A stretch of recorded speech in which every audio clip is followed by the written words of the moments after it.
4 dangerous driving behaviors, usually as in poor judgment that happens in everyday scenarios.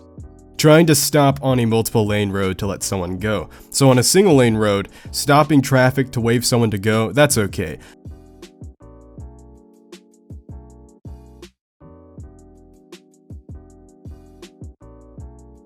But doing it on a multiple lane road, that's really dangerous. So please refrain from being self-righteous and trying to wave people to go if you've only managed to stop your lane. This doesn't just apply to waving cars to go, this also applies to waving pedestrians to go. I've watched enough crash compilation videos to see exactly how it plays out, and it's really tragic most of the times. Now, for those of you who need a visual representation of what I'm talking about, here's an example. So, on a 2-lane road, if you only stop your lane, don't you dare wave turning traffic like it's okay to go. It isn't. If you ever want to be nice to someone while driving, make sure the circumstances are right. Otherwise, what you perceive as being nice may not actually be nice. You may in fact actually be a dick and be worsening traffic. For example, usually on multiple lane roads, if you can't coordinate the communication with the driver next to you to stop, word of advice, just keep going. After all, your lanes have the right of way, so don't feel pity for those stuck at the stop sign. I know it sucks for them, but just keep driving, let them worry about themselves. You need to worry about yourself. After all, like I said, you have right of way. If you try to help them out and do it haphazardly, it'll interrupt the main road that you're on and will honestly make things worse, have horrible communication, and lead to an accident. That's self-righteous. That's not being nice. You're just trying to do something you perceive as nice, but it's not actually going to end up with a good result in the end. Again, like I said, applies to pedestrians. I can't tell you how many times I see pedestrians prepare to jaywalk. Some guy will be on a 2-lane road, only stop their lane, wave them to go, and then those pedestrians get yeeted to another dimension because another car in the other lane that didn't stop, that wasn't told to stop, doesn't get the memo and just runs into them. And that guy isn't in the wrong because A, the pedestrians jaywalked, B, the guy who let them walk across the street, that guy's stupid. Another thing that's really dumb is hugging someone else's blind spot. Now this is either very intentional or unintentional, and a lot of beginners seem to do this. So the common sense of traffic flow in America is that the inner lanes, or leftmost lanes, are faster than the right lanes, and this is usually due to the right lanes being home to more exits, thus more braking, more stopping, and in general the left lanes will be faster due to less interruption. Having said that, this means that all lanes in traffic should be moving at different paces. You absolutely should not be matching the speed of another lane, especially if you're just sitting in someone's blind spot. The only exception to this rule is if you're stuck in bumper-to-bumper traffic. You're always going to be in someone's blind spot in that case, but you're all moving so slow anyways, I hope you guys will exercise good judgment and not get in an accident. However, if you're on an active highway that is not suffering from any traffic, I repeat, do not match the speed of another driver, especially if you're doing so while sitting in someone else's blind spot. At the end of the day, someone will always be in your blind spot, but it should always be a temporary thing. You should be either slower than the person next to you or faster than them, depending on what lane you're in. The less time you spend in someone's blind spot, the better. So even if you're not one of those texter drivers, you may be one of those awkward people who for some godforsaken reason autopilots. Maybe after a hard day at work, you autopilot by hugging someone's blind spot. I don't know why they set pace by doing this. Just don't, okay? Again, the less time you spend in someone's blind spot, the safer that's going to be. Break that habit. Do not hug someone's blind spot. 2 people trying to merge into the same lane from adjacent lanes, kind of like a double merge but on steroids. So obviously if you're going different speeds, this doesn't matter since you can see them. Or they won't even be in danger of hitting you and both drivers will tuck into separate locations of the same lane. However, if you are at the similar pace, this is a very frightening situation when you both are aiming for the same lane. Even if both people signal, because you are 2 lanes apart and driving at the same speed, you cannot see each other's signals. The only way to tell is if you literally turn your head over to look at them and see each other approaching the lane that you guys wanted, and hopefully one of you guys backs off, otherwise a collision is going to occur. Even if you have blind spot sensor, they're going to detect one lane adjacent, and by the time they go off, it's going to be too late. It's different from almost hitting someone while merging into a blind spot because only you have horizontal momentum. In this case, both parties have horizontal momentum and are headed right towards each other. Therefore, even if one party backs off, if the other guy full sends it, a collision can still occur. For this situation, I have 2 things to say. One is a potential fix, the other a permanent solution.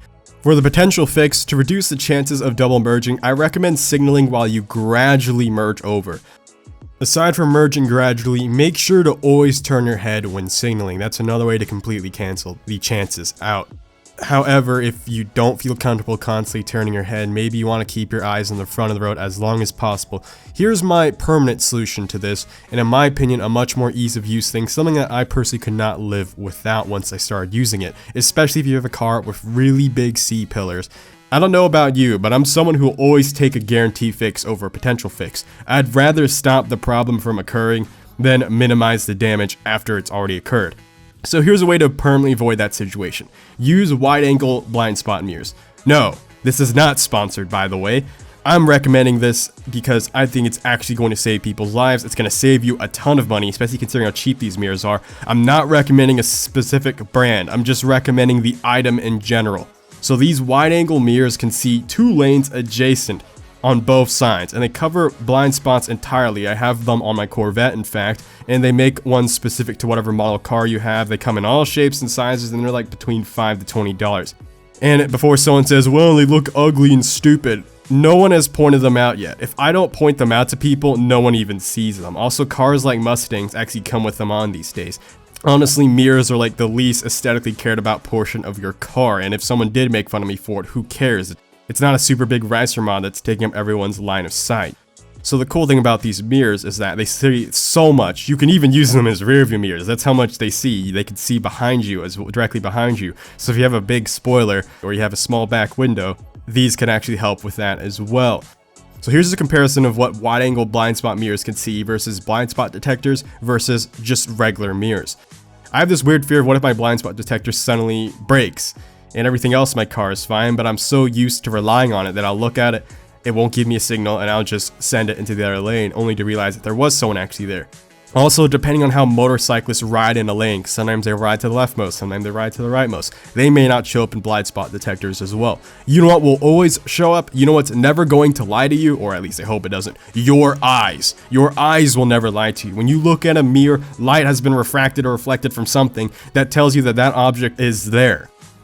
Tailgating with high beams. Alright, seriously, why do the people do this? What do they gain from this? Are they just being an upset little turd lord?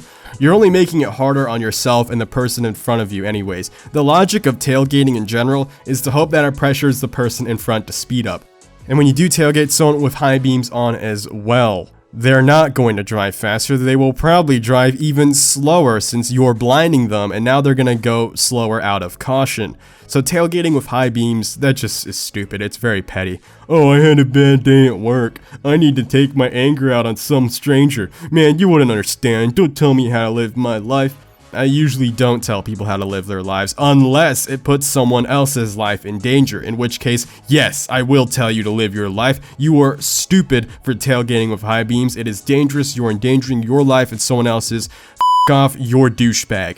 That's not a, oh, I'm someone infringing on your freedoms bullshit. I'm not infringing on your freedoms. You are infringing on someone else's freedom. We all have the freedom to live a nice, peaceful life and be safe while driving. By ruining those safe conditions, you are already a douchebag who's infringed on their freedom to drive safely. So don't you dare pull the, you're infringing on my freedom bullcrap, alright? Because that just makes you a hypocrite. So this is why I hate some people. They're full-grown adults who preach being in control of their emotions, but in actuality, they can't control their emotions. They just suppress them. And then those suppressed feelings become all bottled up and they release them in various forms of passive aggression. I hate passive aggression. I just think it's petty and stupid. So if you have an off-road light bar, I don't automatically think you're douche. Same thing if you have aftermarket high beams, because there are circumstances to use those devices. There's a reason why they're made. There's a reason why some of our cars come with it. If you're in an entry country road all by yourself, sure, use them. If you're on unfamiliar territory, and again, it's a pretty empty road, use them. I understand. You may not be familiar with the turns, the corners, maybe it's a heavily wooded place, and you need to be safe. If you're off-roading especially, light bars are a must. I fully understand that. It's not just a cultural thing, it's not just a rice or mod thingy like people think of. It actually can save lives in those circumstances, and I fully respect the existence for that. Maybe you're working late at night, and you just need to have your light bar on. However, if you're on a busy city street and you're 2 feet behind other people's bumpers constantly because it's crowded and there are street lamps literally everywhere, you do not need your light bar, much less your high beams on right now. because there is plenty of light for you to see. If you still can't see, you need to get your eyes checked because someone like you should not be on the road. Anyways, if you enjoy car content, then make sure to subscribe for more and make sure to watch some of my other videos. If you want something educational and provoking, then check this video out. If you're a literal piece of weeaboo garbage, then check out this video. Until then, thanks for watching and see y'all next time. Bladed Angel out.